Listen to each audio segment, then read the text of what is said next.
Монгол улсын ардын багш Гавьяат багш Төмөр багш 44 жил угийн бичгээ хөтлөж байгаа. Тэрээр анх тэмдэглэл маягаар эхлэж байсан бол сүүлдээ угийн бичгээ боловсруулан албан ёсоор тэмдэглэж ирсэн гэдгийг хэлж байлаа.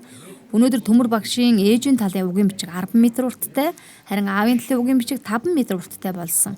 44 жил угийн бичиг хөтлсөний үр дүнд овор хэмжээ багтай ойлгомжтой тодорхой угийн бичгээ хөтлөх загвар гаргаж ирсэн маань хамгийн том ололтоо гэдгийг Төмөр багш онцолж байсан маа.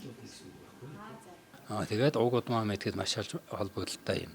Зүгээр анх бол нэг тэмдэглэлийн дэвтэр маягтай байсан бол одоо сүүлдээ ээжийн талын угийн бичих бол 10 м урттай болчиж, эцгийн талын аавын талын угийн бичих бол 5 м урттай байна.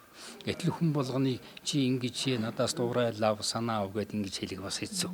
Тийм учраас ямар ч хүн хөтөлжиж болохоор загварыг гаргаж ирсэн.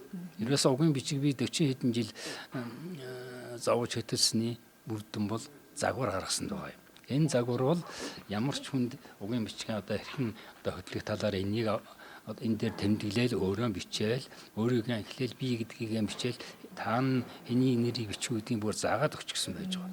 Тэгэл ерөөсөө угийн бичгийн хөтлөөл доор нь тэмдэглэл гэдэг дээр нь тэмдэглэлээ бичээ яваад байхтал тэгэл угийн бичиг зураглал шаш тэр хоёр нь зэрэг битээ явчихна гэсэн. Ийм ачаал бүгдэлтэй юм хийчихэд байгаа. Одоо энэ маань олон хүнд хүрэх юм бол одоо миний хүн болсны хэрэг 44 жил угийн бичиг хөтөлсөний эцсийн ачаал бүгдэл гарч ирэх байхаа л гэж боддог юм. Төмөр багш угийн бичиг хөтлөхөд чин сэтгэл хэрэгтэй. Сэтгэлээсээ хөтлсөн угийн бичиг бүгд бүтэн ном болдог. 40 гаруй жил танилцсан хантайгаа хамт тус тусдаа ном бүтээж хамаатан садандаа бэлгэлсэн гэж сайхан түүгээсээ ч хуваалцж байсан маа. Нөгөөдүүлгийн эрэхтэй зэрэг ярьж хөөрөөд идэж уугаад нөгөө угийн бичгээ баяжуулж хөтөлгөөг нэмдэг. Хэнийд ямар ач нэмэгдэв, зээ нэмэгдэв энийг бичиж явдаг. Тэгээ ер нь эцэст угийн бичиг хөтөлсөний дараа бол өөрийн эрэхгүй үнэхээр сэтгэлээсээ хөтөлсөн угийн бичгтэй бол та өөрийн эрэхгүй өөрийнхөө амьдралын түүхийг ном болгож бичгээсээр аргагүй бол. Тийм учраас би одоо манай эхнэр бид хоёр ингээ нэг ном бүтээчгээд байж байна шүү дээ. Энэ чинь одоо угийн бичгийн эцсийн үр дүн гэсэн үг басал. Тэгээ энэ номоо ч гэсэн тэр цагаан сараараа энэ тэр хэрвээ номыг яг тэр үед хэвлсэн байдаг юм бол тэр цагаан сарынхаа үеэр бэлгэлэх жишээтэй. За иймэрхүү үйл ажиллагаа болдго юм да.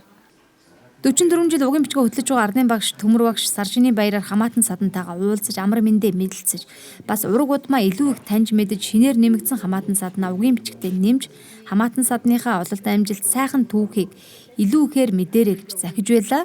Бас угийн бичгээ хараахан хөтлөж амжаагүй хөтлөхөөр төлөвлөж байгаа хүмүүсийн хувьд Төмөр багшийн гаргасан угийн бичиг хөтлөх загварыг авч угийн бичгээ хөтлөхийг уриалж байлаа. Мөн угийн бичгийг ураг төрлийн хамгийн ахмад хүндэтгэлтэй хүн хөтөлдөг байсан сайхан уламжлал бидэнд байдгийг мартах учиргүй юм а гэдгийг зөвчөрлөж байсан маа. Лайт мэдээллээ.